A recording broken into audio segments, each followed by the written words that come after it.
Alright guys, 100% accurate tier list. This is all you need to know.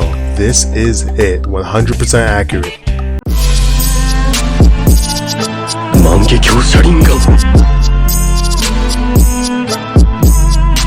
It's a war between nations.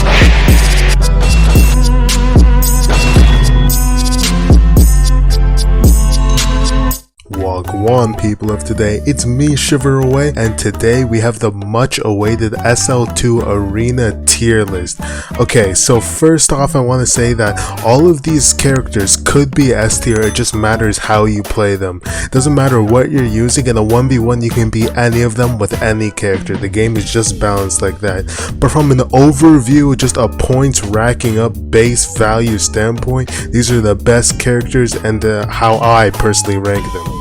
Okay, so first off we have Pts Naruto. Now Pts Naruto, for a starter character, it is so solid, especially when it gets its awakening. I say it's basically god mode. The toad summoning is overpowered. Even when you are not in your awakening, you still have lots of utility to work with because you can just spam your shadow clones and charge chakra, rinse and repeat. So I'm gonna have to put that in A tier. Next thing, we have Minato Namikaze. Now this, even though it's a high skill character, it's definitely S tier. I'm putting that straight in S tier, and if you either have him or have played against him, you know why. The amount of flying rage and just teleport abilities he has, it's just insane. You can't get away from him, and it's just, he has high damage too. His flying rage or Rasengan, one of the best abilities in the arena. Next, we have Zabuza. Now Zabuza, he was one of the first characters I got, and I was really excited to play him, but while he is a skill character, even if you master him, he's not very good. Honestly, I'm gonna have to put him in D tier because his kit and overall abilities, there's just so many other characters that are much better. Alright, next we have Shikamaru. Now Shikamaru, this is another very high skill character. Okay, now for Shikamaru, I'd say that once you truly master him, truly master him, he can be S tier. But when you're just starting out, if you're just overall looking at his kit, it's not all that, so I'm gonna have to put that B tier. Next thing we got here, and oh my god, this should not be a starter character. Ts Sasuke. This is busted, this is brain dead. Every one of his abilities stuns, they're high damage, and his awakening with his Amaterasu and his Kirin is completely overpowered. So I think you already know how I feel about this. I'm putting that S tier. Next we have Pakura, and man, I don't know, I was just not feeling Pakura. Now, I think it must be because the first move, which you need to use all the other moves, has such a long cooldown that I just don't think it can contend with the other things that don't have long cooldowns.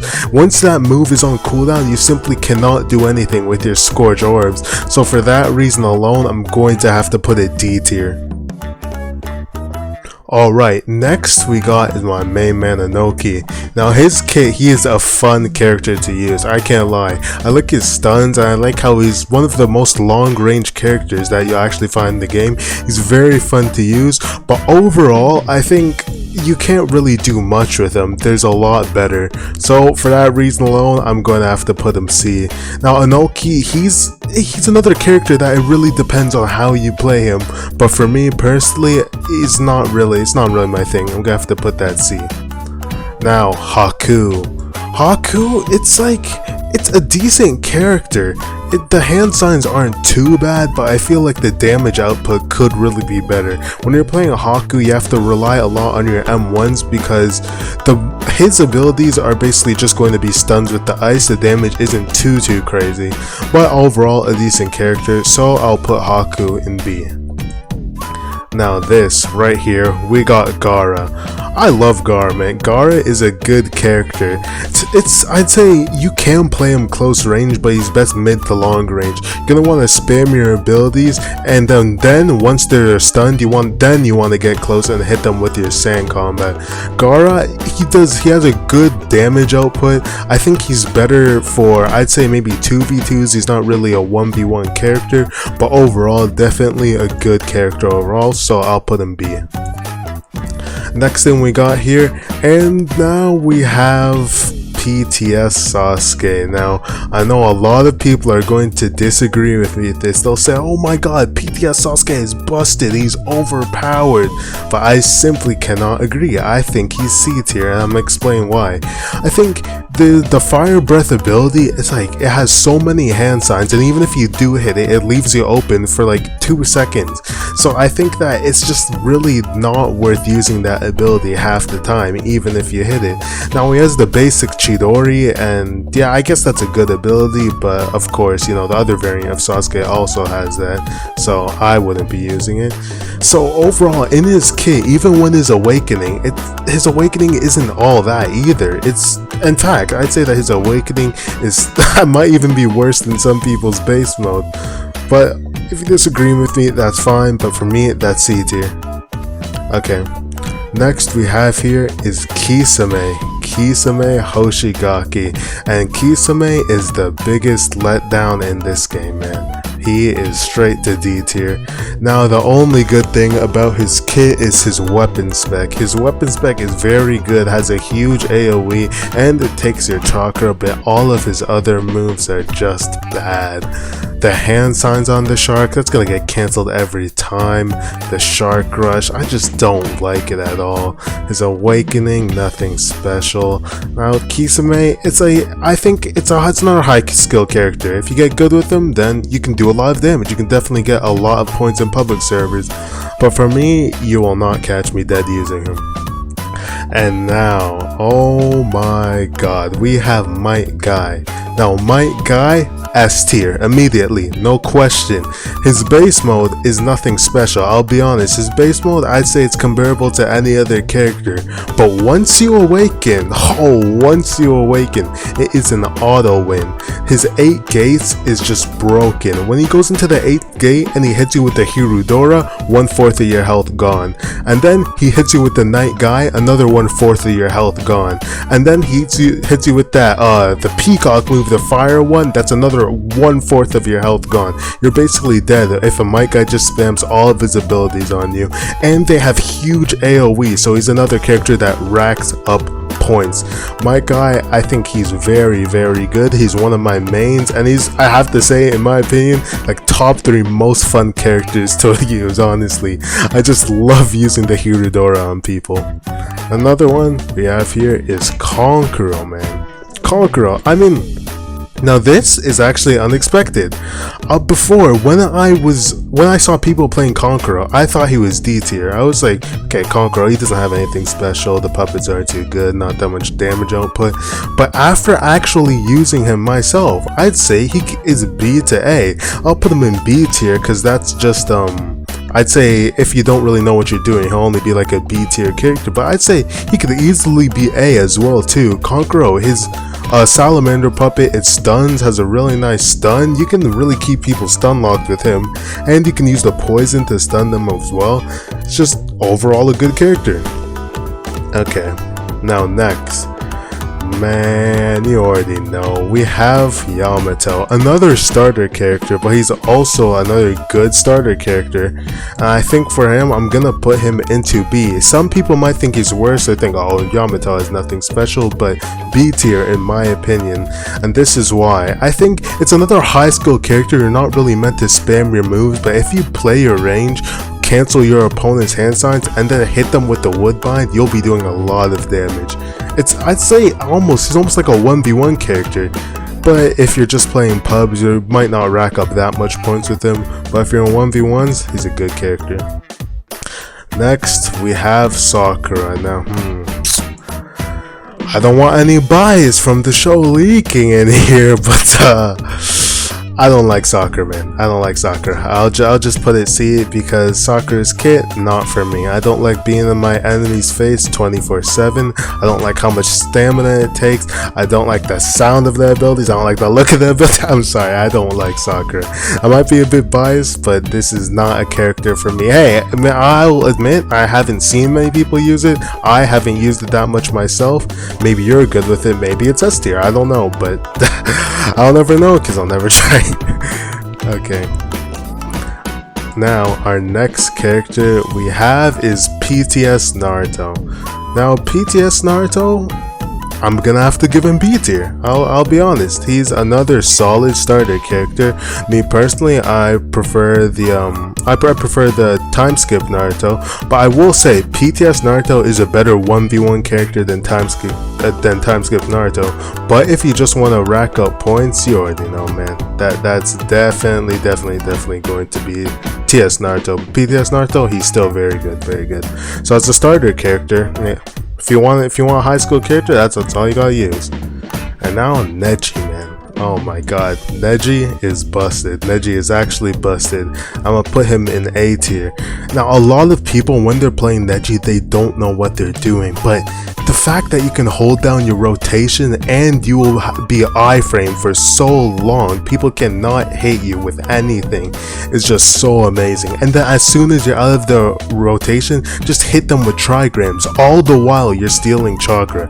Neji, A tier character, probably S tier on 1v1s, one of the best in arena, period. Just a busted character, honestly, busted. Now, oh my god, do I even need to rate him? You already know. Hashirama, SS+++++. Hashirama is definitely the best character in the game, no question. The Senju 1000 hands, oh my gosh, that racks up points so fast. His awakening is the best in the game, no question. Even his base form is as good as some people's awakenings, man. His Q spec does so much damage with the slash of his sword. Everything is spammable, but I will admit, Hashirama in a 1v1s, if you know all of his moves, they can be cancelled really easily. But if you're in a public server just trying to rack up points, Hashirama is undefeated. I've seen people get 10 million points in a single round with Hashirama. Man, and honestly, he's another one of my mains because he's just fun to use, man. Now Tamari. I can't lie, I don't like Tamari, man. I do not like Tamari. Her kit is pretty basic. It's not bad, I guess. You can use it, but there's so many better variants of her. So many, man. I'd say if you just want a mid-range character for spamming, you're genuinely better off with Gara, maybe even TS Sasuke. It's just Tamari. It's not the investment. It's not the way to go. Alright, next, Kakashi. Now Kakashi, another solid character. Kakashi is very solid. I'm gonna put him in A tier because all of Kakashi's moves, they're like, you kind of have to play around your enemy. They're a bit defensive. They're like for countering with his Raikiri and his 1,000 years of death, but once he gets his awakening, it's all over. You put someone in your Kamui, then you charge up the dual Raikiri, that is big damage, and his abilities are spammable too. Kakashi is made for 1v1s. He is made for it. He can basically destroy anyone in his awakening. You should not be losing to anyone with that Kamui. Honestly, Kakashi, A tier, maybe even S tier. Now Rock Lee, another character that I tried to main, and I could say that I've had a lot of experience. I've made other videos of Rock Lee, and honestly, he's C tier, man.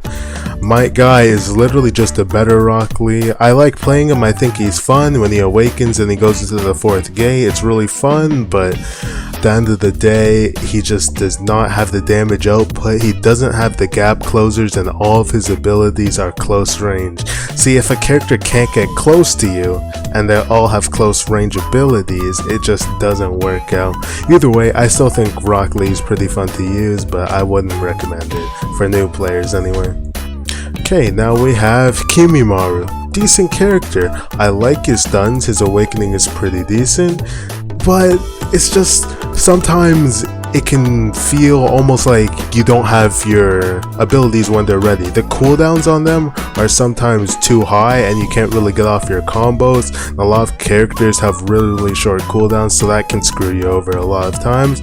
But all around, I think if you can master him, you know his cooldowns, you know everything about Kimimaru, it can be a very good character. You can definitely pop off in some 1v1s with him. Lastly, we have Asuma Sarutopi, man. Now this, you already know, you see 10 Asumas in your server when you hop in Publix, you get the Ash style, you're just getting cheesed in the corner. It's A tier, man. It is A tier. And 1v1s, you can't cancel on hand signs, but if you turn around to the public server and you see the Asuma using his Ash breath on you, you already know it's over. You already know what's happened, man. You're taking big damage and there's nothing you can do about it. There is nothing. Alright, so with Asuma, I'd like to finish off the video, man. Okay, that's just my opinion though. Don't feel like, just feel free to like comment on it, because there's a lot of characters on here and maybe you might know them better than me. That like for example, Hashirama 1v1s, he's not that good, I can't lie. Hashirama, you can sometimes outplay him with maybe even Kisame, maybe even Zabuza. This is just my opinion. So anyway guys, if you like this video, like and subscribe. I'll see you guys in the next one.